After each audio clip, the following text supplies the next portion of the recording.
Let us discuss the fundamental duties of the Indian Constitution enshrined in Part 4A, meaning the fundamental duties are moral and civic obligations of all citizens to promote a spirit of patriotism and unity among citizens.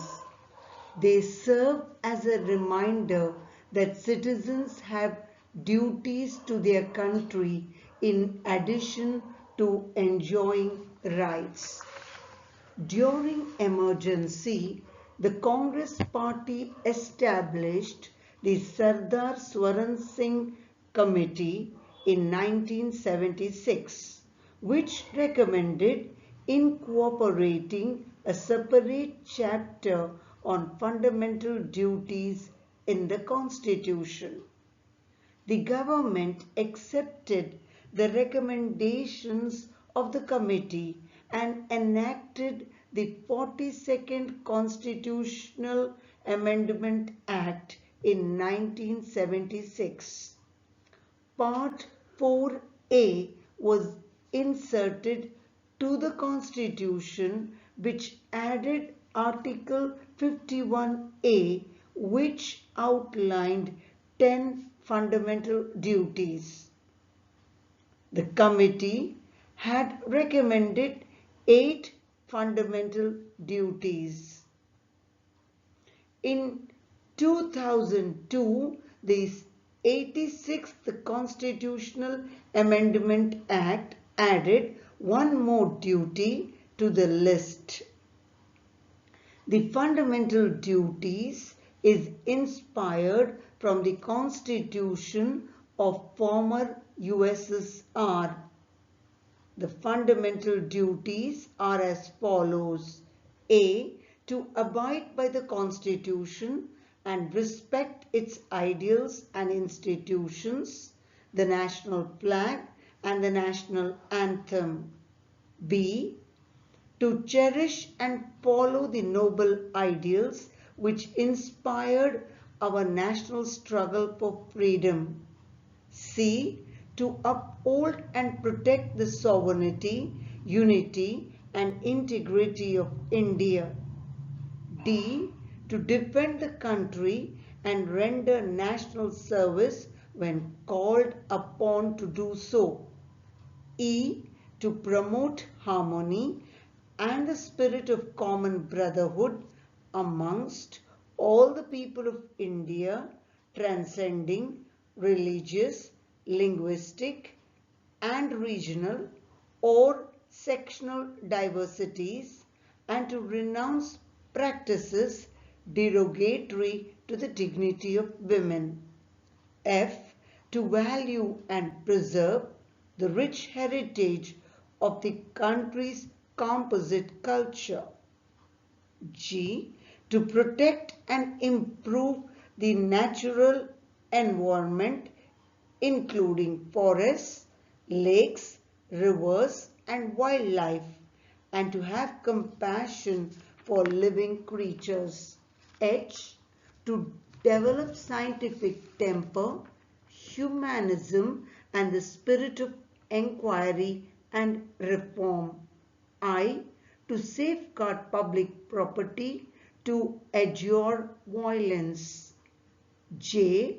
To strive towards excellence in all spheres of individual and collective activity so that the nation constantly rises to higher levels of endeavor and achievements. And K. To provide opportunities for education to his child or ward between the age of 6 and 14 years. Features of fundamental duties. The features of fundamental duties are: first, moral and civic duties. The fundamental duties encompass both moral and civic obligations. For example, Cherishing noble ideals of freedom struggle is a moral perspective, and respecting the Constitution, national flag, and national anthem is a civic duty. For moral duties, there is no punishment on violation, while for civic duty, there is punishment for violation. Second, rooted in Indian tradition, the fundamental duties are derived from values which are embedded in Indian tradition, religion, and practices. For example, respecting the country, promoting the spirit of brotherhood, the duty to renounce practices derogatory to the dignity of women. Third, applicable to citizens, fundamental duties are applicable to citizens only and do not extend to foreigners. Fourth, non-justiciable, fundamental duties are non-justiciable. Thus, they are not legally enforceable by the courts for their violation, but the courts consider these duties while interpreting the laws. The Parliament has the authority to enforce these duties through suitable legislation. Significance of fundamental duties. The fundamental duties are significant due to the following reasons. First, reminder. The fundamental duties serve as a reminder to citizens that while enjoying their rights, they also have obligations towards their country, society, and fellow citizens. Second, warning. The fundamental duties warn citizens against anti-national and anti-social activities like burning the national flag or destroying public property. They foster a sense of pride and reverence towards national symbols and public resources.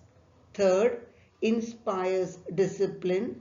The fundamental duties promote a sense of discipline and commitment among the citizens and also helps them to realize the importance of participation in the realization of national goals. Fourth, enforceable by law. The fundamental duties are enforceable by law. The Parliament can provide for the imposition of appropriate penalties or punishment for failure to fulfill any of them. Fifth, participation.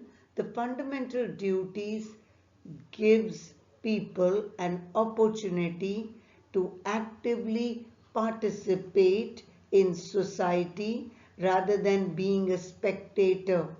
Sixth, assess in constitutional validity. The fundamental duties are used by the courts to verify the constitutional validity of law. Seventh, political justification. The inclusion of fundamental duties was justified by H.R. Gokhale, the then Law Minister, and the then Prime Minister, Mrs. Indira Gandhi, on the grounds that it strengthens democracy and establishes a balance between rights and duties. Criticism of fundamental duties. The various grounds for criticism are as follows. First, not included. The fundamental duties in the Indian Constitution did not include important duties like paying taxes or casting votes, as mentioned in the Swaran Singh Committee. Second, complex. A common man finds it difficult to understand complex words like composite culture or scientific temper. Third, no need to include. The fundamental duties cannot be enforced by a court of law. This questions the purpose of their existence in the Indian Constitution. Fourth, followed by citizens. Some basic duties like respecting the national flag and national anthem were followed by citizens even if they were not mentioned in the Constitution, and hence there was no need to include them in the Constitution. Fifth, placed after Part 3. According to critics, it should be placed after Part 3, Fundamental Rights, instead of Part 4, Directive Principles of State Policy, in order to keep them at par with fundamental rights. Relation between fundamental rights and fundamental duties. On one hand, the relation is complementary.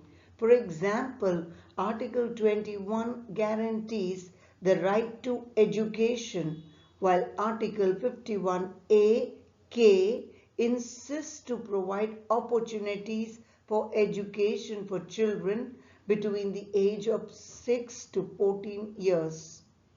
On the other hand, there is conflict. For example, many political leaders seek votes on the basis of religion or caste, which contradicts the fundamental duty mentioned in Article 51AC, the duty to protect the sovereignty, unity, and integrity of the country. Similarly, in the name of right to free speech, people incite violence, which contradicts Article 51A, E and I, which emphasizes on the duty to maintain social harmony and unity and to avoid violence. Fundamental duties reviewed by Justice Verma Committee.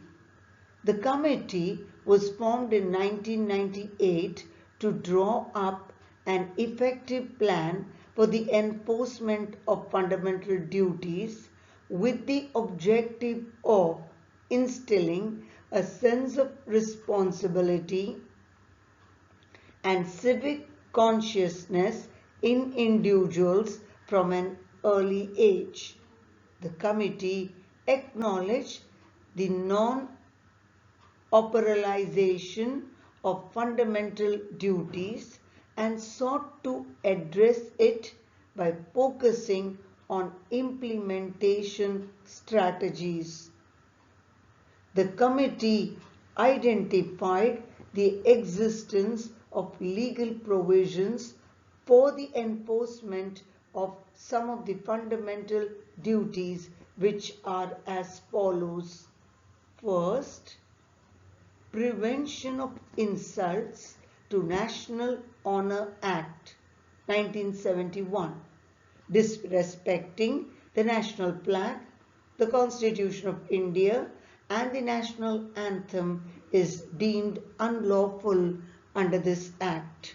Second, Protection of Civil Rights Act 1955. This act provides legal provisions and punishments for offences related to caste and religion, safeguarding civil rights and promoting equality. Third, Unlawful Activities Prevention Act 1967 provides for the declaration of a communal organization as an unlawful association. Fourth, Wildlife Protection Act 1972. This act prohibits trade in rare and endangered species, promotes conservation efforts, and preserves biodiversity. Fifth, Representation of the People's Act 1951. This act provides for disqualification of members of parliament or state legislature indulging in corrupt practice such as seeking votes on the ground of religion or promoting enmity between different sections of people on grounds of caste, race, language, and religion.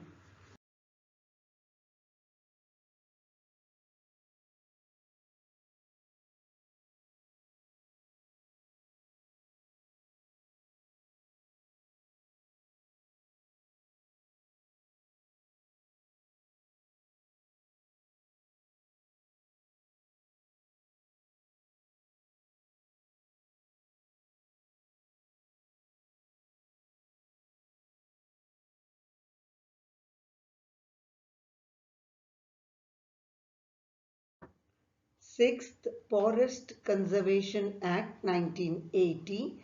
This act promotes conservation of forest resources and sustainable environmental practices. The fundamental duties are crucial because it reminds every citizen of the responsibilities towards the nation while enjoying their rights. Let us distinguish between fundamental rights and fundamental duties. First, meaning. The fundamental rights are the basic human rights of all citizens. The fundamental duties are moral and civic obligations of all citizens to promote a spirit of patriotism and unity among people. Second, embodied.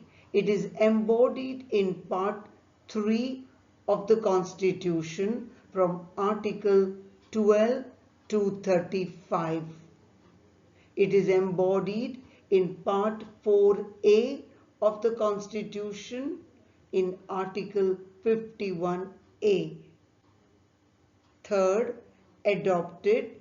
It is inspired from the Constitution of United States. It is inspired from the Constitution of former USSR. Fourth, applicable. All citizens of India cannot enjoy fundamental rights absolutely. For example, personnel of the Indian military. The fundamental duties are applicable to citizens including personnel of the Indian military. Fifth, courts. It can be enforced through the Supreme Court and High Courts.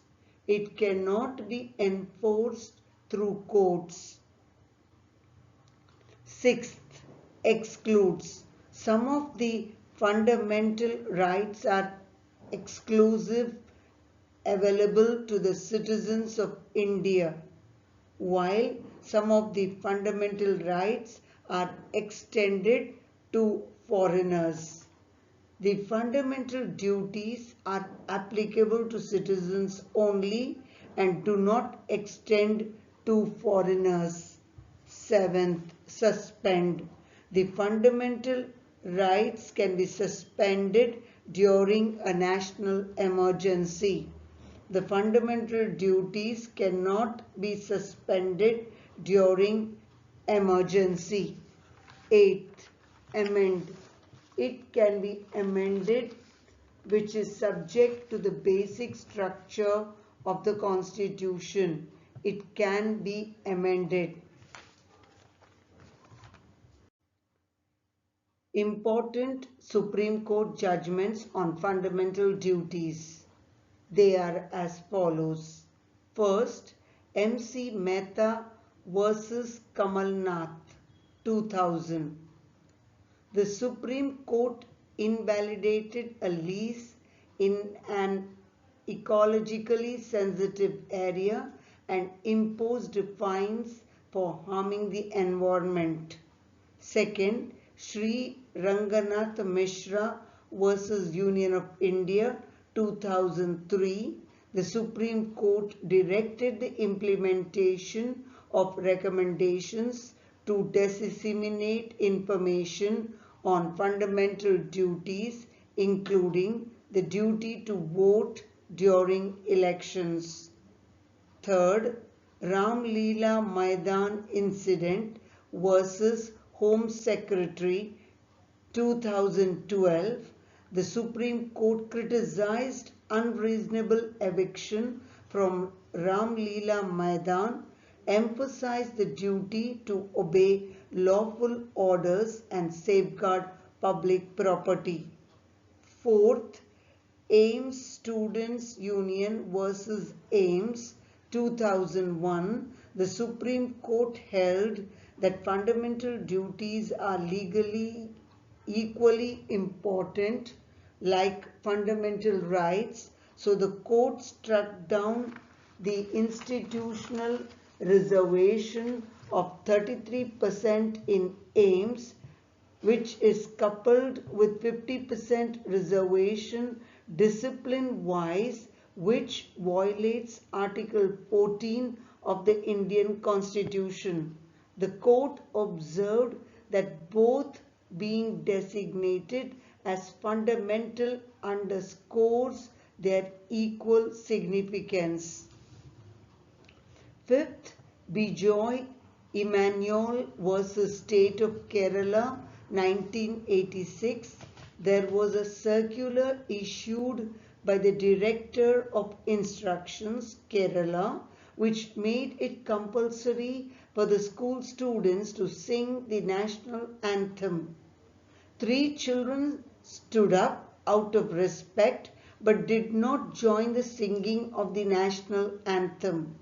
They did not sing because their religious faith did not permit it.